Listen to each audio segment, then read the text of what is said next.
하나님은 너를 지키시는 자 너의 우편에 그늘 되시니.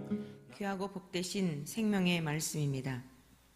요한복음 14장 25절에서 27절까지의 말씀을 제가 봉독하겠습니다.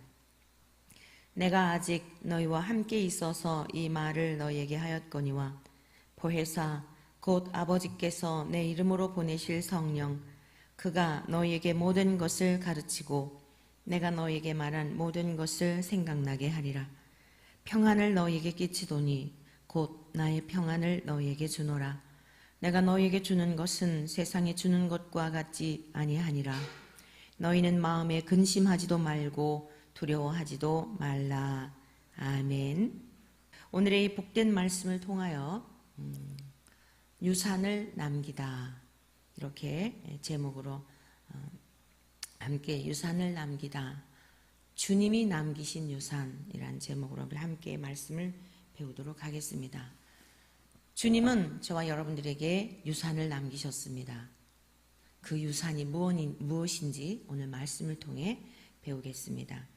주님이 남기신 유산, 그것은 무엇인가 하면 평안입니다. 그럼 여러분이 벌써 유산 그러면 재산을 생각하지 않습니까? 그래서 이렇게 매력이 없이 느껴지는 거예요. 우리는 자꾸만 땅의 것을 가지고 하늘의 것을 삼으려고 하니까, 하늘의 것을 가지고 땅에 살면서 유익을 얻으려고 하니까, 그래서 이렇게 하나님의 말씀과 우리의 삶과 괴리감이 있는 겁니다. 오늘 이 본문의 말씀을 보면 주님께서 이렇게 말씀하셨지요. 내가 아직 너희와 함께 있어서 이 말을 너희에게 하였거니와 보혜사 곧 아버지께서 내 이름으로 보내실 성령 그가 너희에게 모든 것을 가르치고 내가 너희에게 말한 모든 것을 생각나게 하리라. 그러면서요, 우리 지금 주님이 제자들에게 유언하시는 그 말씀이잖아요. 그래서 일명 유언 설교를 하지요. 그런데 지금은 나와 너희들과 대면하여 이렇게 이야기를 하고 있는데, 이러한 것들을 부분적으로만 안다는 거예요. 한계가 있는 겁니다. 앞서 설명을 드렸었기 때문에 여러분들이 그 들었던 말씀을 다시 상기하시면 이해가 되실 건데, 육과 육이라고 하는 것은 깨닫는 게 한계가 있고 그 사람의 생각을 공유하는데도 한계가 있습니다. 그러나 다른 어떤 인격체가 내 안에 들어와서 나의 인격과 만나게 될 때 온전한 합의를 이루는 거예요. 자꾸만 육으로 생각하지 마시고 우리는 영적인 존재입니다. 그렇기 때문에 영이신 하나님을, 영적인 세계에 관한 것을 여러분들이 이렇게 마음의 눈을 여시고 지혜와 계시의 영, 성령님을 의지하여서 이해하고자 할 때에 이게 무엇을 의미하는지를 깨달아 알 수가 있고, 특히 여러분 안에 내주하시는 성령님을 통하여 깨닫기를 바라고 간절히 그 가난한 마음을 갖고 말씀을 들을 때에 진리의 성령님께서 깨닫게 하여 주실 것입니다. 육과 육이라고 하는 것은 온전한 하나가 될 수 없기 때문에 깨닫는 것도 한계가 있고 가르치는 것도 한계가 있는 거예요. 그래서 주님이 말씀하시기를 보혜사 곧 아버지께서 내 이름으로 보내실 성령 그가 너희에게 모든 것을 가르치고, 지금 주님이 말씀을 가르쳐주고 계시잖아요. 그런데 이것은 한계가 있단 말이에요, 깨닫는 게. 그러나 그 성령님이 오시게 되면 또 다른 영, 하나님과 동일하신 분이고 예수 그리스도와 동일하신 분인데 또 다른 사역에 어떤 그 성령님이 하나님과 동일하신 성품과 권세와 권능과 능력과 동일한 것, 똑같은 분이에요. 성령님도 육체를 입고 오셨던 예수님과 똑같은 분이라고요. 그런데 그 다른 똑같은 인격이시지만 다른 방법으로 역사하시는 성령님이 저와 여러분들 안에 거하시게 되면 이 기록된 말씀이 무엇을 의미하는지 이것을 깨닫게 되고 믿어지게 되고, 그리고 그 말씀이 어떤 의미였는지를 깨달았을 뿐만 아니라 우리가 살아가는 삶 속에 그 하나님의 나라를 누리게 된다는 것입니다. 자, 그래서 그 성령님이 오시게 되면 우리에게 어떤 역사를 우리 안에서 이루시는가, 그게 평안이라는 거예요.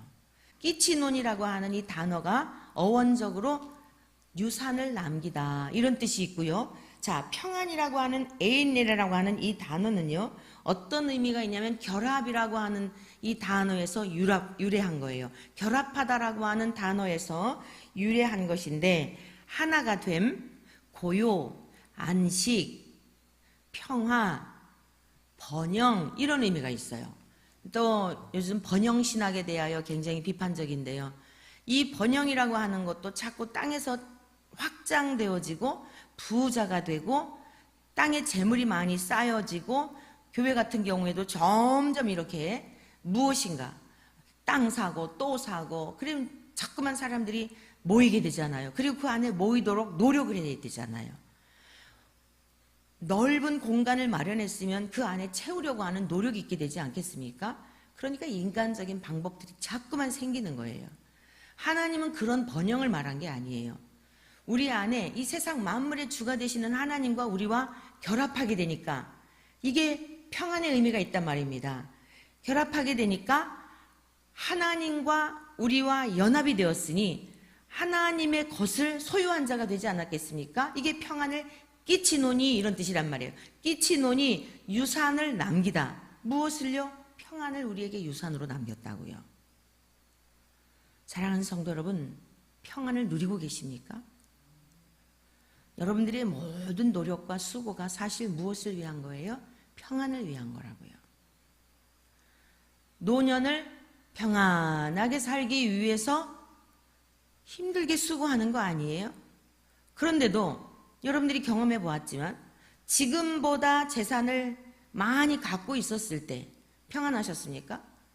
그때도 여전히 두려웠고 여전히 더 갖고 싶었고 여전히 목마르셨죠? 그럼 여러분들이 그거를 돌아온 과거의 삶에서 한번 돌아보면서 내가 지금보다 훨씬 나았을 때, 재물이 훨씬 더 많았을 때, 그 재산을 잃어버리지 않았으면 내가 지금 그 정도 있었으면은 그게 증식이 돼서 훨씬 내가 지금보다 마음이 여유로울 텐데, 이런 생각을 할 수 있지요. 그런데 과연 그것이 여러분에게 있다 한들 과연 평화로울까요? 과거에도 평화롭지 못하고 과거에도 염려와 근심이 있었듯이 그러한 것 가지고서는 여전히 평화로운 게 아니다라고 하는 것을 깨닫는 거예요. 그게 지혜입니다. 그러니까 이 마음의 평안이라고 하는 것은 세상에 소유해 있는 것이 아니구나. 그러면 진짜 내가 마음에 원하는 평안이 있는데 그게 어떤 다른 세계가 있겠구나. 이거를 감지해야 된다고요. 영생이라고 하는 것은 우리가 하나님을 알아버리는 것이라 그랬잖아요. 성품이 어떠한지. 여러분, 감지하다. 우리가 하나님께서 말씀을 들을 때에 감지하고 그것이 무엇인지를 인식하고 깨달아 알 수 있는 것. 이게 영생을 누리는 자들의 삶이에요. 주님이 저와 여러분들에게 남기신 유산이 무엇이냐? 평안입니다. 내가 평안을 너에게 끼치노니 내가 너에게 평안을 유산으로 남긴다. 이 뜻이에요. 성령님이 저와 여러분들 가운데 임하시게 되면 평안을 누리게 돼 있어요. 이상하게 마음이 평화로운 거예요. 똑같은 환경이고 상황인데 염려와 근심이 사라져버리는 겁니다. 할렐루야. 이 은혜와 복을 누리시기를 축원합니다. 그런데 주님이 말씀하셨어요. 평안을 너에게 끼치노니 평안을 너에게 유산으로 남긴다. 곧 나의 평안을 너에게 주노라. 내가 너에게 주는 것은 세상이 주는 것과 같지 아니하니라. 이렇게 말씀하고 있습니다. 세상이 주는 것은 무엇입니까? 돈이 있을 때, 그 직장인이요, 상여금을 받게 되면 굉장히 마음이 여유로울 것 같아요. 배로 월급을 받았어요. 한 500만 원 받는 사람이 500만 원을 더 받았다. 얼마나 든든할까요? 자, 500만 원 받았는데 500만 원을 덤으로 더 받았을 때 굉장히 뿌듯하고 갑자기 그냥 선심써지게 되지 않겠어요? 아이들한테 용돈도 더 주고 아내한테도 그냥 줬던 생활비에 더 이렇게 주고 싶고 막 이런 마음이 여유로워지겠죠. 그런데 그것은 순간이에요. 점점 그 재물이 쪼그라들수록, 재물이라고 하는 것은 소비적인 거지 않습니까? 점점 줄어든다고요. 그러니까 그 평안은 그게 세상적인 평안이에요. 근데 교회에 와서도 그거를 구한다니까요. 그게 무슨 뜻이죠? 하나님 앞에 나와서 계속 재물이 좀 더 많아지도록 이거를 구하니까 계속 목마름의 삶을 사는 거예요. 기도를 드려도 또 그 하나님이 무엇인가 생각지 않았던 재물을 어떤 경로를 통해서 얻었다 할지라도 그 기쁨은 잠깐이고 또 다른 목마름으로, 이게 세상이 주는, 여러분 이게 세상이 주는 평안인 겁니다. 무엇인가 얻었을 때에 잠깐 기뻐진 거, 그런데 이것은 금세 염려와 근심으로 영원한 것이 아니에요. 그래서 주님이 내가 너에게 유산을 남기고 가는데 그건 성령님이 오시게 되면 세상이 주는 것 같지 아니한 영원한 평안을 너희가 누리게 될 거야. 가난 속에서도 고난 속에서도 너희들이 살아가는 삶이 척박하고 힘들어서 앞을 내다보면 우울한 환경인데 전혀 그것과 상관없이 요동하지 않는 그 평안을 내가 너희에게 유산으로 남기고 간다. 그래서 성령을 구하라고 주님이 가르쳐 주신 겁니다. 여기서 자, 너희는 마음에 근심하지도 말고 두려워하지도 말라라고 말씀하셨는데, 마음에 근심하다라고 하는 것은, 이 근심이라고 하는 건 어떤 의미가 있냐면 휘젓다, 교란하다, 이런 의미가 있어요. 또한 괴롭히다. 여러분, 마음의 평안이 깨지게 되면 막 마음이 이렇게 심령의 상태가 교란이 되어서 괴롭지 않아요. 지금 내가 돈을 당장 필요한 게 100만 원이 있다고 생각해 보자고요. 근데 이 돈이 없어요. 그러면 아무 생각도 안 나고 오직 돈에 대한, 어떻게 하면 이 돈이 생겨서 이 문제를 해결할까, 여기에만 마음이 근심이 생기겠죠. 그게 막 휘저어지는 거예요. 왜 밤에 잠을 못 자는 겁니까?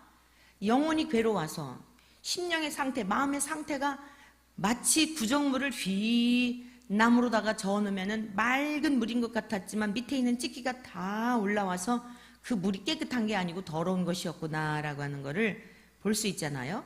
제 어렸을 때 우리 어머니가 돼지를 키울 때, 우리 집에 돼지를 키웠어요. 그러면 어머니가 음식물을 다 찌기를 한 통을 이렇게 바켓스에다가 그거를 이제 물을 갖다, 음식물 찌꺼기를 갖다가 이렇게 부어놔요. 그러면 그 물과 함께 이제 이렇게 담겨져 있기 때문에 그 음식물 찌꺼기가 분명히 밑에 이렇게 침잠돼 있는데 겉에 있는 물은 매우 맑게 느껴져요. 그러면 이제 얼마만큼 차게 되면 어머니가 그걸 돼지에게 이제 갖다 주시더라고요. 그때 어떻게 하시냐면 옆에 막대가 하나 있어요. 그걸 가지고 이렇게 저어요. 그러면 그 맑은 물이었던 것 같은 것이 다 올라오더라고요. 그래서 그 물은 먹을 수 있는 생수가 아니라 아무리 겉으로 볼 때는 맑게 보였어도 그 밑에 그 오물들이, 음식 찌꺼기들이 있었던 구정물인 걸 알 수가 있어요. 여러분, 마음의 근심이라고 하는 게 바로 그런 겁니다. 휘저어요. 물질의 문제로, 관계, 사람들과의 관계로 문제로, 또 누군가 나에게 어떤 말을 통해서 막 상처를 입으면 그게 휘저어져 가지고 그 속에 있었던 여러 가지의 그 찌기들이 다 올라와 버리죠. 평화로울 수가 없어요. 그런데 주님은 그런 거에 휘둘리지 말라, 이런 뜻입니다. 누가 너에게 무슨 말을 하였다고 하여서 휘둘리지 말고, 돈이 없다고 해서도 휘둘리지 말고 공중에 나는 새를 봐라. 아니, 너가 지금 어떻게 여기까지 살아왔냐? 벌거벗은 몸으로 왔는데 너 지금 소유한 게 얼마나 많으냐? 여러분 지금 다 부자로 사시는 겁니다. 냉장고를 열었을 때에 음식이 있는 거, 여러분이 냉온수 나오는 그런 집에서 살 수 있는 거, 여러분이 거처를 삼고 있는 집이 있는 거, 여러분들 상위 삶을 살고 있는 거예요. 얼마나 지구촌에 많은 사람들이 열악한 환경에 사는지 몰라요. 부자입니다. 왜 마음의 염려와 근심으로 가득 차 있느냐? 욕심 때문입니다. 다가오지 않을 미래에 대해서 나의 날이 될지도 아닐지도 모르는 그 날에 잔뜩 쌓아놓고 걱정 없이 살기를 바라는데 쌓아놔도 걱정한다고요. 재벌들 보세요. 재벌들.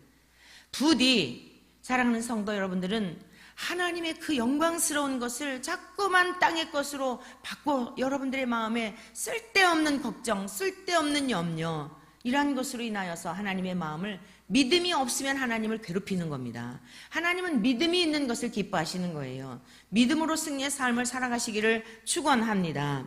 그 다음에 여기 두려워하지도 말라 그랬잖아요. 이 두려움이라고 하는 것은 겁을 먹다, 두려워하다, 이런 뜻이에요. 어제 그 아산 그 교회에 가서 하나님의 말씀을 전하고, 그다음에 우리 이제 학생들과 함께, 감신대 학생들과 함께 광화문에 가서 전도를 했겠지요. 그래서 이제 우리 그 전도팀들에게 제가 1차 말씀을 전하고, 이제 우리 학생에게 말씀을 이렇게 이제 학생들이랑 또 이제 목사님, 다른 목사님 말씀을 전하는데, 하여간 마이크를 넘기고 제가 이렇게 주변을 도는 중에 한 여인이 그 돌 위에 이렇게 앉아서 열심히 듣더라고요. 근데 저도 이제 그 옆에 앉아서 이렇게 그 영으로 전도하는, 복음을 전하는 이들을 이제 위해서 기도하고 있었어요. 근데 이 여인이 피식하고 웃으면서 사람이 왜 죽어? 안 죽지? 그러는 거예요. 웃으면서. 그래서 제가 이제 자매, 그래요? 사람이 안 죽는다고 생각해요? 그리고 이제 복음을 전하기 시작했어요. 그랬더니 잘 받아들이더라고요. 잘 받아들이면서 이 겉의 이 모습을 보니까 완전히 노숙자라고 하기에는 노숙자 같지 않고, 그렇다 그래서 직장인이라고 하기에는 또 그렇지 않고, 체격도 왜소하고, 그런데 이제 이야기를 듣고 보니까 강원도에서 이제 올라왔다 그래요. 정선 쪽이 고향이라고 그러더라고요. 근데 너무 지루하고 시골에서 살다 보니까 다 노인들만 계시고 이래서 그래서 서울에 왔는데, 언니 집에도 있고 그러고 그랬는데, 나이를 물어보니까 많이만 먹었다고 그러지 얘기를 안 해요. 한 50 이상 된 것 같아요. 근데 이제 워낙 이 체격이 왜소하다 보니까 얼굴도 동안이에요. 이제 이런 얘기 저런 얘기 하면서 나중에 무슨 얘기를 하느냐면, 이제 오늘 밤 잘 데가 없다는 거예요. 언니 집에서 나와가지고 만약에 하나님이 계시다고 한다면 노숙자들은 버린 건가요? 그래요. 왜 하나님이 노숙자들 왜 이렇게 집도 없이 떠돌아다니게 그러냐는 거예요. 버렸냐는 거예요. 그래서 제가 자, 자매님 한번 생각해 보세요. 자매님이 만약에 여유로운 그런 환경에서 여유롭게 살았다고 한다면 오늘 이렇게 복음을 전하는 전도자를 만날 수 있었을까요? 이 세상에서 아무리 부유한 집에 살아도, 귀부인처럼 살아도 언젠가 죽는 것이고 다 죽어요. 그런데 우리가 하나님을 경외한다고 하는 것, 하나님을 믿는다고 하는 것은 이 세상의 목적이 아니라 다시는 죽지 아니하는 영원한 저 천국이 있습니다.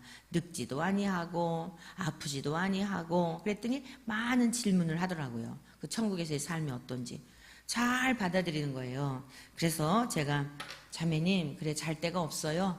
그러면 일단 우리 이제 전도 끝나고 밥 먹으러 가니까 같이 갑시다. 그래서 이제 학교 근처에 식사하는 데까지 따라왔어요. 그래서 같이 이제 저녁도 제육볶음, 우리 또 식당 하는 권사님이 아주 그냥 양도 많게, 메뉴도 없는 메뉴인데 그걸 또 이렇게 마침 누가 오늘 손님이 시켜서 더 많이 준비해놨다고 그러면서 제육볶음을 이제 원하더라고요. 그래서 이제 그거를 대접을 하고 우리 전도팀들과 함께 이제 헤어질 때, 자매 갈 데가 없으면 우리 교회 가서 자라고, 그리고 여기 이제 다 잘 수 있는 환경이니까 교회에서 생활하라고, 자매가 진실하고 거짓을 말하지 않고, 그리고 하나님의 말씀을 내 가르쳐 줄 테니 그렇게만 한다면 교회에서 계속 살아도 된다고, 이러고 이제 교회까지 데리고 왔어요. 그랬더니 아우 고맙다고, 너무너무 감사하다고 그러면서 만약에 교회에서 필요한 일이 있으면 제가 교회 일도 돕고 그럴게요 그러더라고요.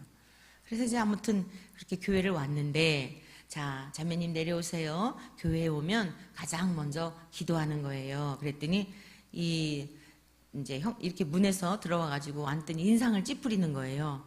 그러면서 자매 왜 그래요? 그랬더니 교회들마다 다 다르군요 그러더라고요. 그러니까 이 자매가 굉장히 우리 교회가 큰 교회인 줄 알았나 봐요. 그러면서 또 옆으로 이제 이 소예배실을 가갖고, 자매 여기서 자면 돼요? 그랬더니 여기서요? 그래. 그래서 무서울 것 같아요. 그래. 그럼 내가 오늘 집에 가서 옷을 갈아입고 자매하고 함께 같이 잘게요. 그랬더니 못 잘 것 같아요. 그러면서 목사님 돈 좀 주세요. 제가 찜질방에 가서 자게요. 그러는 거예요. 그러면서 제가 느낀 게 있어요. 정 목사님은 이제 아침에도 일어나가지고 생각할수록 기분 나쁘네. 이게 교회가 교회가 이렇게 작다고 지나다니는 그 여인들도 이렇게 여인도 무시한 것 같아가지고 굉장히 기분이 나쁘네. 그러면서 아침에 일어나자마자 그 얘기를 하시더라고요. 근데 제가 그랬죠. 주님이 제 마음을 보시고 나의 짐을 덜어주신 거라고. 사실 막상 데리고 와서 그동안에도 이제 이런 분들을 이렇게 교회에서 데리고 살았던 적이 있거든요. 그런데 보통 신경 쓰는 일이 아니잖아요. 식사 문제도 그렇고 여러 가지로. 그래서 데리고 오면서도 아우 이게 또 참 그런 마음이 사실 없잖아 있었어요. 그랬더니 한켠으로는 또 찜질방에서 잔다 그러니까 한편으로는 제가 좀 짐이 덜어진 듯한 저는 기분이었거든요. 근데 이제 목사님은 굉장히 기분이 나쁘다고 작은 교회라고 이런 사람들까지도 무시하는 거 아닌가 그렇다는 얘기를 하더라고요. 제가 느낀 게 있습니다. 저는 이 여인을 데리고 오면서 진실하고 그렇게 마음에 정함이 없어서 형제들도 사실 이렇게 더부살이 하는 거 쉽지 않잖아요. 그러나 얼마나 넓고 좋습니까? 겨울이면 보일러 나오지, 여름이면 시원하지. 진심으로 그러기만 하면 신앙생활 열심히 하다가 보면은 존귀한 자가 되어 하나님이 어떻게 인도하실지 어찌합니까? 그래서 직장 알아보고 직장 있으면은 그렇게 직장 다녀도 돼요. 거처할 곳이 뭐 고시원에도 살고 이랬다 그러더라고요. 그럼 뭐 돈 들기를 하겠습니까? 제 속 마음으로는 하나님을 신뢰하고 주의 종을 신뢰해서 무상으로 집도 제공해주고 거처할 곳을 제공해주고 영적으로도 키워줄 테고 영적으로도 하나님의 말씀을 이제 가르쳐줄 테니 잘하게 될 테고 그러니까 영적으로 점점 자라갈 거 아니에요. 참 그런 생각을 가지면서 온 거예요. 그랬더니 어땠어요?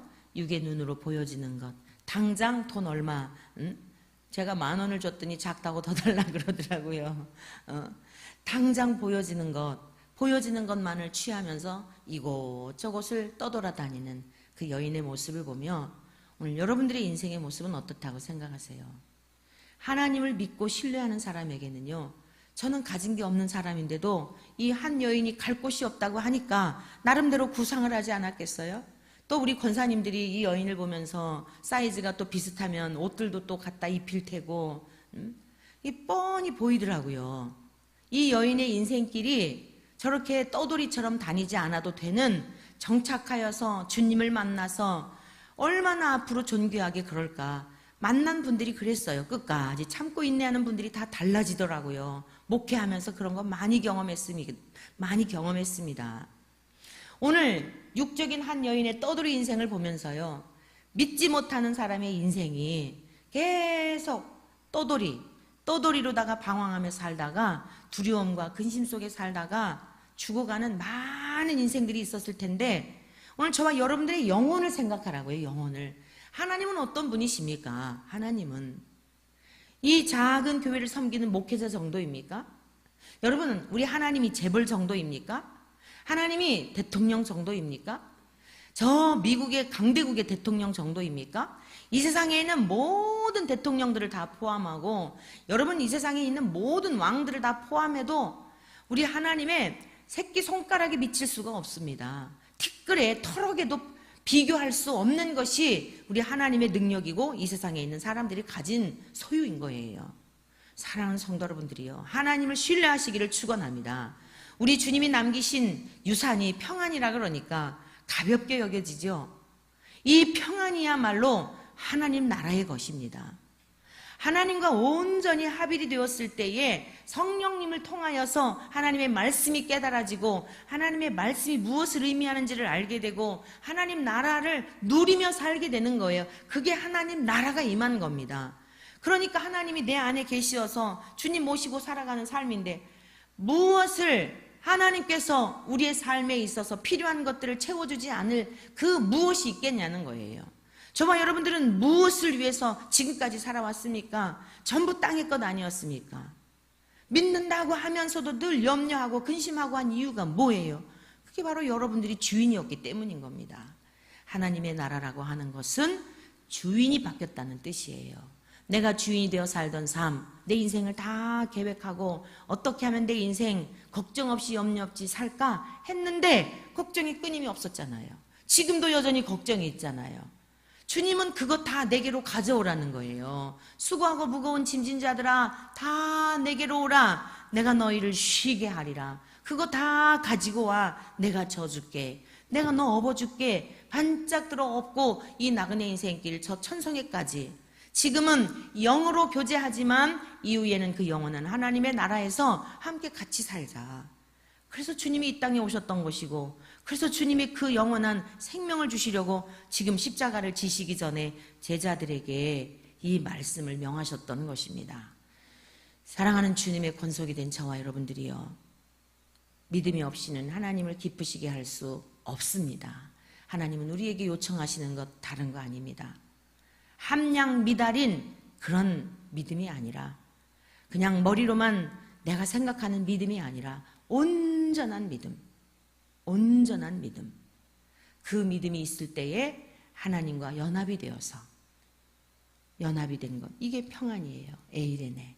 온전한 연합을 이루게 되니까 하나님께서 우리에게 주신 그 평안을 삶 속에서도 누리며 어떤 환경에서도 요동하지 않는 그 기쁨, 하나님의 나라에서의 복된 삶, 그 삶을 우리가 이 땅에서도 충분히 누리며 살게 될 줄로 믿습니다.